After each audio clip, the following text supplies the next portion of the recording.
녹음이 우거지고 더워진 여름, 영양에 왔습니다. 영양은 일주량이 많고 일교차가 크기 때문에 고추의 향과 풍미가 좋다고 합니다. 그래서인지 영양 곳곳에 고추에 대한 자부심이 보입니다. 이곳에 그 누구보다 고추에 대한 자부심이 높은 사람이 있습니다.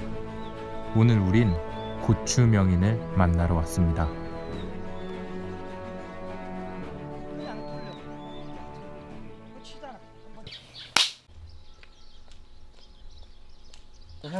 자기소개 한번 부탁드립니다. 저는 경북 영양에 있는 정경화입니다.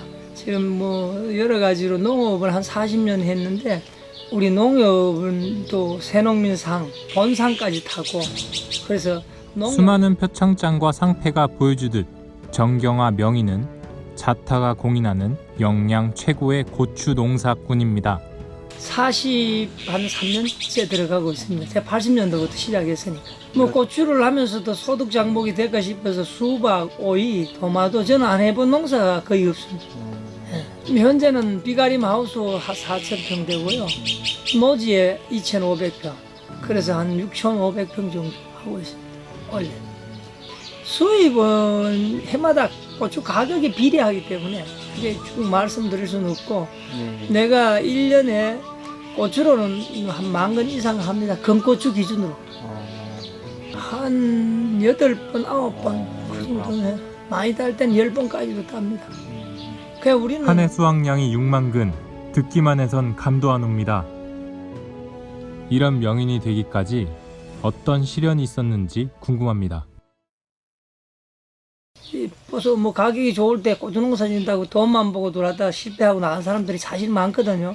그렇죠. 고추가 사실은 보통 노지에서 해도 그저 한 8달 농사가 안 됩니다. 하우스 같으면 10달 농사를 짓는 거예요. 장기간에. 농작물 중에서는 이렇게 재배 기간이 긴 건 거의 드물어요. 그만큼 병해충 관리도 잘해야 되고 시비 관리라든가 비료 관리 이런 것들이 참 어렵습니다. 고추꿈이 제가 농사 짓기 전에 한번 파동이 있었어요. 78년도에 뭐 500원, 1,000원 시작해가지고 계속 올라가가 여기서도 많이 받은 사람 8,000원까지 받았어요. 그래 갑자기 고추꿈이 그래가니까 그때 사람이 눈이 다 띈 거예요. 제가 들어와서는 계속 내려오는 거예요. 83년도에는 600원까지 또 떨어졌어요, 한 건에. 그래서 더 이상은 이렇게 해서 안 되겠다. 그때 파산하고 가려고 그랬어요. 다 줘버리고. 최신원회라는 흥농점에서 나온 월간지를 보니까 어떤 그 지도사가 고추를 심어놓고 철사를 이렇게 180짜리를 잘라서 하나를 더 씌웠더니 그 고추가 수량이 많이 나오다는 걸 그걸 적었다 싶어서 그냥 무작정 그것만 시도한 거예요. 그때 경험이 없으니까 책만 보고 하니까 그때 서리에 와가지고 얼었던 게 갑자기 꼬부라져 버리는 거예요. 다 죽어버려요. 그래서 그걸 다시 이제 모종을 사서 심고 비닐을 다 뚫었어요. 83도 650원 가던 게 3,500원까지 회복이 되는 거예요. 그래서 이 밥값 다 치르고 다 이제 빚 갚고 또 시작하는 거죠. 그래서 농사라는 건 몇 가지 고비를 다 겪는데 그때라 뭐 좋을 때만 생각하면 안 되죠. 뭐 어려울 때도 견딜 수 있는 힘이 있어야 되고 때를 기다리면서 부지런히 하면 되는 것 같아요. 부지런함이 제일 중요하다. 예. 거친 손, 그을린 피부, 하얗게 센 머리가 명인의 삶을 고스란히 보여줍니다. 그런 거 알았으면 좋은 팁이 있다 이런 거 있으시면은. 꽃은 첫째로는 색을 봐야 돼요. 고추가 어느 정도 클 때는 진한 녹색을 띄어야 돼요. 진하게. 잎이 누리끼리하다든가 잎 낙엽이 진다든가 이건 다 병이 왔다는 얘기고. 나중에 고추가 달려가지고 붉은 게 딸 때 되면은 약간은 색이 바래져요. 그게 나무가 질소가 빠지는 쪽이지. 그래야 고추도 맛이 나고 당도가 올라와요. 그 노지하고 똑같아. 비가림 하우스만 뿌이지 노지처럼 이중을 안 씌웠어. 그러니까 빨리 안 크잖아. 기온이 낮으니까. 그때는 빨리 따주는 거 1번과. 이게 고추가 크는 걸 영양생장이라고 해요. 덩치가 커지는 거. 그 다음에 과일이 달리는 거 생식생장이라고 해요. 이래 되면 여기 힘이 가는 거예요. 열매로. 그렇죠. 그래 안 크니까 고추 빨리 따야 키우죠. 그렇게 반대로 너무 키가 클 때는 달랬을 때 그냥 둬야 돼. 고추가 영양생장이 생식생장을 돌려야 돼. 못하게 하려고, 예. 방지하려고. 예. 고추와 관련된 것이라면 모든 것을 알고 있는 명인. 역시 영양 최고의 고추 명인답습니다. 예, 고추를. 제가 고추 원래 친환경을 고추부터 시작했어요. 저농약 한 5년 하고 무농약 10년 가까이 했어요. 제가 한 15년 했는데 제초제에서 너무 힘이 들고 친환경 하던 게 총체를 못 잡아서 아까 얘기했다시피 그래 힘이 들어서 일반으로 돌렸어요. 이제 농약 친다고 나쁜 건 아니잖아요. 농약도 해하고 바람에서 일정한 시간이 되면 다 분해가 되는데 이 자꾸 그러니까 지금은 BLS 때문에 잔류 걱정 안 해도 돼요. 일반 농업 쪽에 고추 교육을 가면 늘 그래도 어떤 농약방을 가든 농협에 가든 약을 사는데 한 군데만 사라. 그래야 요번에 남한 사람도 요번에 가져왔는 게 뭔 약인지 알아야 다음번에 그 사람이 또 방제를 처방을 해주는 거예요.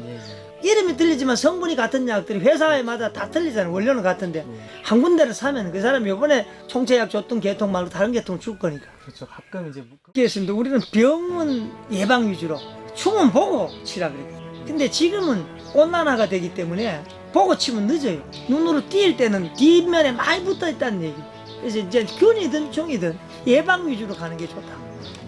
칼라병 때문에 제일 힘들죠. 칼라병. 그게 이제 제일 문제고 여기서 농사를 주로 망치는 이유가 칼라병이 모상에서부터 시작되는 걸 몰라서 탄저병은 6월 말이나 시작하면 8월, 9월 달만 방제를 하면 끝나는데 진딧물 같은 건 일찍 오니까 뭐 4월 초나 이렇게 오는데 총치는 1년 내도록 와요. 이거는 또 겨울에 월동작물에서 기생해서 또 살고 얘네도 저항성이 심해서 예. 쉽게 죽지도 않고 잘 죽지도 않고 약에 대한 이제 내성 때문에 그래서 제일 중요한 거는 약에 의존하는 것보다 농가들이 처음은 자기가 노력할 수 있는 데까지는 하는 거예요. 지금 어떻게 제 같은 경우는 하냐면 묘상에 10월 말이나 11월 달 겨울이 월동이 오기 전에 묘상 근처 묘상을 포함해서 전부 총체벌레 약을 한번 다 주고 제가 파종하기 전에 12월 한 20일쯤 되면 가서 큰 통에다 토치램프를 큰 거 달아가 토양 열 소독을 해요.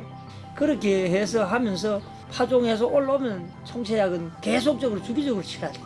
번갈아서. 총체약을 총체가 있는 거는 무조건 눈에 띄는 묘상에서부터 띄는 대로 착 뽑아가 태워. 거기서 총체가 흡집을 해서 딴 데 옮겨가면 균이 옮기잖아. 그죠? 그것만 착 뽑아 없애겠잖아. 그럼 이제 장마가 오기 전에 중요하거든. 장마 시작되기 보통 우리가 6월 20일부터 장마가 되는 원래 10일부터 시작이 됐잖아요. 그 전에 6월 초쯤에 이제 살균제를 한번 쳐주고 예방으로. 예방약은 싼 걸로 치면 되니까 그 다음에 6월 달에 본격적인 장마가 시작되면 비 오기 직전에 치는 게 제일 좋아요. 그때 장마가 짧으면 뭐 이틀쯤 비 왔다는 건 괜찮지만 한 3일쯤 비가 계속 왔다 그 정도 되면 바로 돌아서 쳐야 돼. 그렇죠. 끝나자마자. 예, 끝나자마자. 비가 끝나자마자. 이 첫째는 주인이 얼마만큼 관심을 갖고 작물을 그렇죠, 봐주느냐에 따라서 옛날 말에 농작물은 주인이 발자국 소리를 듣고 큰다. 그만큼 주인이 자주 와보면 하루라도 못 봤던 거 볼 수가 있잖아요. 그런 게 보고 처방을 하고 해주는 거니까 비료가 적다 그러면 비료를 주는 거고 물이 없어 잎이 농작물은 주인의 발자국 소리를 듣고 큰다. 명인의 비법은 특별하지 않았습니다. 내 밭에 더 많은 발자국을 남기고 고비를 견딜 수 있는 힘을 기르고 끊임없이 공부하고 도전하는 것. 그것이 정경화 고추명인의 비법이었습니다.